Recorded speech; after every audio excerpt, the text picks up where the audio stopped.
13 جمعم د حضرت عمر فاروق رضی اللہ عنہ متعلق سے ضروری خبر کڑے ولی چه امدا میاشت د دې لومبه تاریخ د حضرت عمر رضی اللہ عنہ د وفات ورځ ده او داغه مرګ د مسلمانانو د پاره یو ډېر لوی مصیبت او د حضرت عمر فاروق رضی اللہ عنہ ایمان او اسلام د اسلام او د ایمان او د مسلمان د پاره ډېر لوی عزت او برکت ځکه د حضور پاک وینا ده دې نه دی ویل چې یا الله عمر مسلمان کې دې نه دی ویل دا سه لفظ یې راوړی دی چې جامع لفظ دی خدایا اسلام ته په دې دوو کسانو کې په یو عزت ورکې غلبه ورکې هغه څوک شو هغه حضرت عمر فاروق شو نو چې اسلام له غلبه شو نو ایمان هم پکې را او د اسلام د پاره خپل طاقت استعمالولم پکې رالل او مقصد شو چې خدای پاک د دې عمر په ذریعه او په برکت اسلام لډیره ترقی او ډیر لوی عزت او غلبه ورکړه صحابه په خپل وی تر سوچه عمر ایمان نور وړي نو موږ ډیر کمزور یو او چې عمر اسلام راوړو نو موږ تکړه شو موږ مضبوط شو ما ویلو چې کله هجرت شو د هجرت نه پس چې څومره جهادونه شوي دي په ټولو کې حضرت عمر فاروق رضی الله عنه شریک د یو نه دی پاتې شوی او په جهادونو کې ښه مضبوط همت ښه تکړهوالی او ښه بهادري ښکاره کړی او د رسول الله صلی الله علیه وسلم نزدې مرګري پاتې شوی حضور پاک چې صحابه وی چې کله به نبی علیہ السلام جمعات ته راغی او حضرت ابو بکر ته به وکتل یا حضرت عمر ته رضی الله عنهما نو مسکی بشو او غیبه موته مسکی شو او کله به چې دوی رالل او د رسول الله صلی الله علیه وسلم سره به ملاقات کو نو حضور پاک به مرته مسکی شو او دی به مسکی شو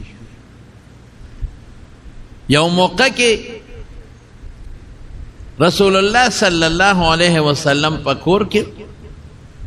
ماشومان جنکې وغوی تنبل واو کله خوشاله په موقع ماشومان جنکې تنبل وای خیر دې پروا نشته صرف دومره چې د مونږ فقها لیکي وی تنبل چې وای نو ګونګلوګان دې پکې نه چي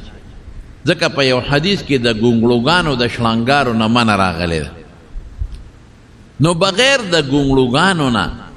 که څوک تنبل ماشومان وی بلکې د مونږ بعضې فقهاو شاملي کلی دي چې په دواړو لاسونو دې هم نه ډبئ یو لاس باندې دې ونیسي او په دې بل دې وله ډب ورکوي دا د خوشحالۍ په موقع د واده په موقع د اختر په موقع دا خیر دی دا جایز دی دا خو خوشحالي ده او جنکې او زنانه په دې خوشحالو خوشحالیږي حتی که مشران جنکې زنانه په خپل ماحول کې دننه تنبل وی هغې هم والی شي یاره چې سړي ورسره نی او اواز عورت دی چې اواز بارو نه ځي ماشومان جنکې وې هغې لګیا وې وینځې وې هغې تنبل واو حضور پاک راغی اقسې لګیا دي خپل تنبل وی حضرت ابوبکر راغی رضی الله عنه مقسې هغې لګیا دي خپل تنبل وی خو چې حضرت عمر فاروق رضی الله عنه راغی نو جنې تنبل زر لاندې کو د پاسه پې کېناسته پټې که رسول الله صلی الله علیه وسلم او فرمایل وی عمره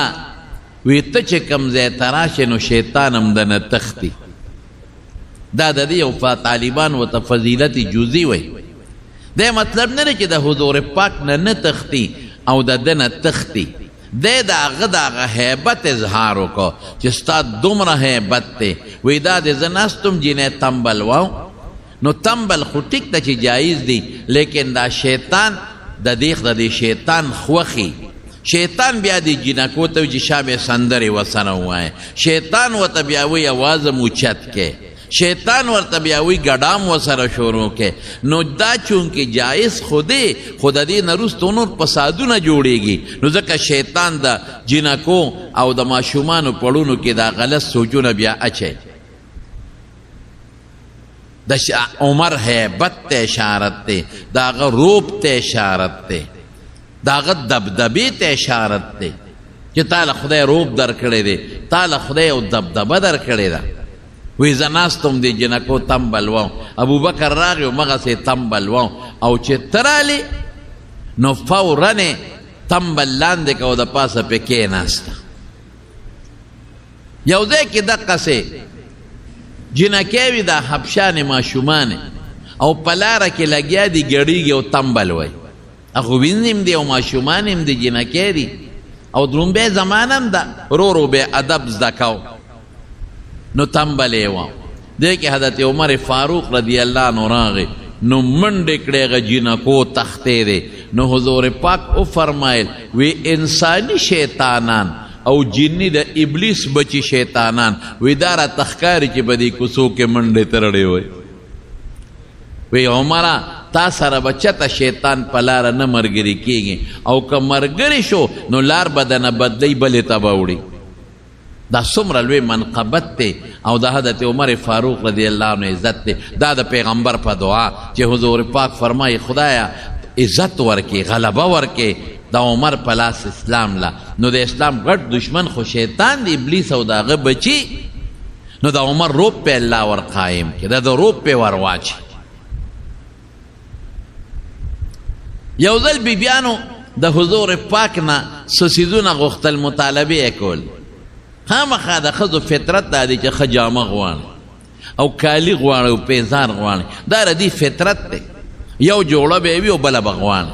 تاسو نه ګورئ په دې ودونو کې ښه بکس پې د جامو ډکي او چېرته لرې وادي د ترور د لور د ماما د لور، بلکې لرې هغه پښتنو خبره په دوربین کې خپلي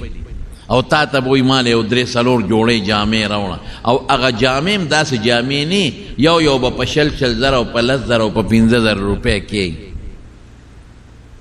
ښځې ستا خو جامې جوړې شته که نه، په دې دومره نورو څه کې نه دا چې یو ځل څوک واچوي نو بیا یې نه اچوي. الله خدایه مونږ خو یې اچو چې اوښلېږي او زړې شي. او ښځو ته دا یادې مې ګورې، مونږ ته دا یادې نه، مونږ ته د خپلو ښځو جامې یادې نه، او هغوی ته یادې دا جوړه مې پلانکي وخت کې اچولې وه، او دا ښځې دا جوړه په پلانکي وخت کې اچولې وه، او دی پلانکي وخت کې اچولې وه، او دی دا او بیا چې وادي نو دا جوړه دا د برات ته د جنج او دا د واده دروازې ده. خو د واده پر ورځ جنجي که نه، نه هغې له به ځان له جوړی، او دا د نکریزو د شپې ده پکې، او دا ورپسې د میلمنو دروازې ده، او دا د ولیمې ده، او دا د خپې ارتې ده، او دا د خپې تنګې ده. ځان له قصې پیسې جوړې کړي، سړي غرق او تباه کړی. او په دې کې هم لا خوشحاله نه مینه. او دا بشیر جان په دې کې هم ښځه غواړي، د خدای نیکبخته غلې کښېنه، یو جوړه یې د وابې چې 2 به واچې، بیا به په ترخ کې ګوتی د جامو نیولې او ښځې له به یې راوړی، او خوند به لا ده وکړي چې هلته یې راته بار راوغورځوي چې دا دې ما له څه راوړل، ورشه نور یې راوړه، او ګرمي لا بیلی. نو د ښځو فطرت کې دا څیزونه پراته دي رونو. دا ګوره د هغې زمانې نه دا خبره شروع ده، د حضور پاک نه څیزونه غوښتل. نو چې خلک شی غواړي نو خامخا اواز پورته شي، نو اوازونه پورته، رسول الله مبارک ورته ناست و خندلی وه. دی کې حضرت عمر رضی الله عنه راغی، چې راغی ټولې چپ شو، منډې کړې،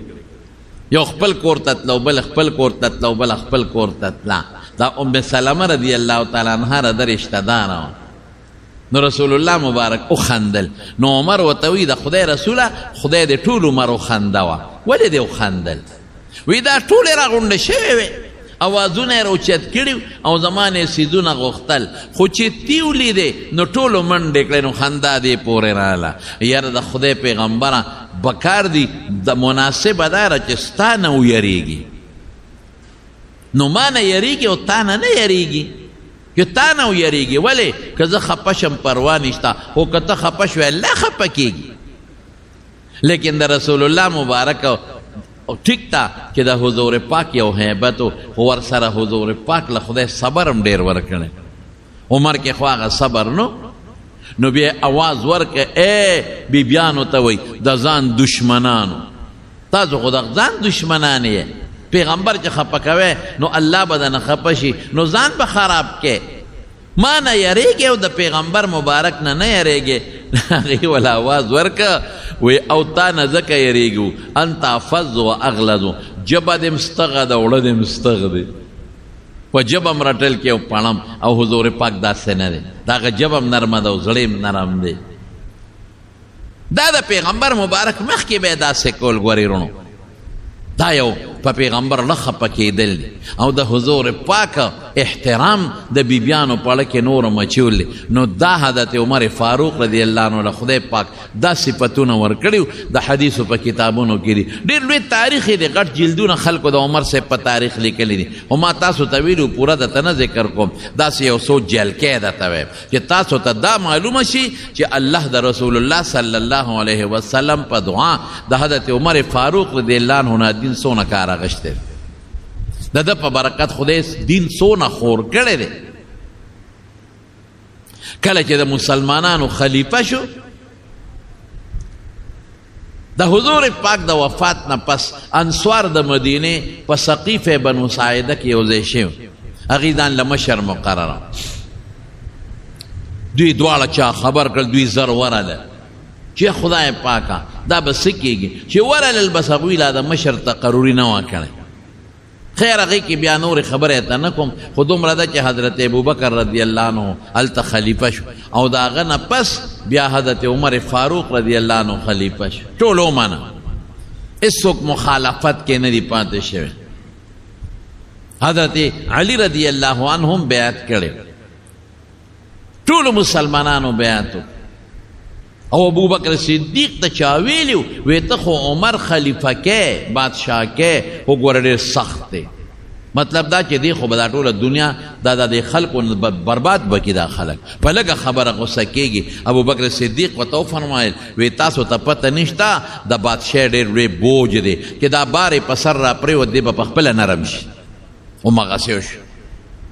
ډېره نرمي پکې پیدا شو او د مدینې په کوڅو کې به ګرځېده او دا به وی که چرته یو سپی د فرات دریا په غاړه د تندې مړ شو نو د قیامت پر ورځ به تپوس الله د عمر نه کوي نو سپی ولې د تندې مري دریاب شته او به دې تیوس کې کړ یعنی اوبه شته او بیا هم د تندې مړ شو په کار دا دی چې د مسلمانانو بادشاه دا د حیواناتو د خوراک هم انتظام وکړي انسانان خلاصه کې خو چې د ځناورو او د حیواناتو د خوراک هم انتظام وکړي چې د په بادشاه کې ځناور هم د لوږې مړ نه شي انسان خلاصه کې زمارونو دا مونږ چې د خلکو ته وایو چې د خدای دپاره کې د الله دین ته متوجه شي او نیکان دیندار ځان له مشران کې د هغې وجه سره په زړه کې به یې د خدای یاره که دوه کاره غلطه کوي نو